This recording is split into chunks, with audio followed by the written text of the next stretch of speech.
ស្ដីប្រិមត្តក្រុមហ៊ុន Sun Semico ទាំងអស់គ្នាជួបជាមួយនឹងនាងខ្ញុំម្ដងទៀតហើយថ្ងៃនេះដែរនាងខ្ញុំនឹងនាំអារម្មណ៍លោកអ្នកឲ្យមកស្គាល់ពីម៉ាស៊ីនបោសសម្ងួត LG ដែលមានលេខ model FV1409HW សម្រាប់ម៉ាស៊ីនបោសសម្ងួតនេះដែរគឺជាប្រភេទទ្វារចំហៀងដែលអាចបោកបង់9គីឡូនិងសម្ងួត5គីឡូនៅក្នុងម៉ាស៊ីនតែមួយនិងមានលក្ខណៈពិសេសជាច្រើនដូចជាម៉ាស៊ីនបោកមួយនេះប្រើប្រាស់បច្ចេកវិទ្យា AIDD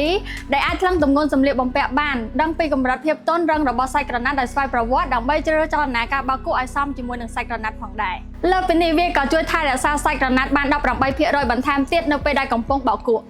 ជាមួយនឹងមុខងារ Steam បញ្ចេញកម្ដៅចំហាយទឹកដើម្បីសម្អាតសម្លៀកបំពាក់មេរោគនិងអាឡែស៊ីរហូតដល់ 99.9% ព្រមទាំងជួយកាត់បន្ថយស្នាមជើជួញលើសម្លៀកបំពាក់បានផងដែរអាចភ្ជាប់ជាមួយនឹង smartphone ដែលអាចត្រួតពិនិត្យដំណើរការបោកគក់និងស្ថានភាពម៉ាស៊ីនបានគ្រប់ពេលវេលាគ្រប់ទីកន្លែងជាមួយនឹងកម្មវិធី LG CQ App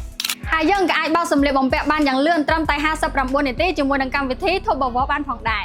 នេះគឺជាចំណុចពិសេសមួយចំនួនរបស់ម៉ាស៊ីនបោកសម្ងួត LG ទ្វារចំហៀងមួយនេះផងដែរតែលោកអ្នកអាចស្វែងរកទិញបាននៅគ្រប់សាខាទាំងអស់របស់ក្រុមហ៊ុន Sun Semico អរគុណសម្រាប់ការទស្សនាវីដេអូជួបជាមួយនឹងនាងខ្ញុំនៅវីដេអូក្រោយទៀត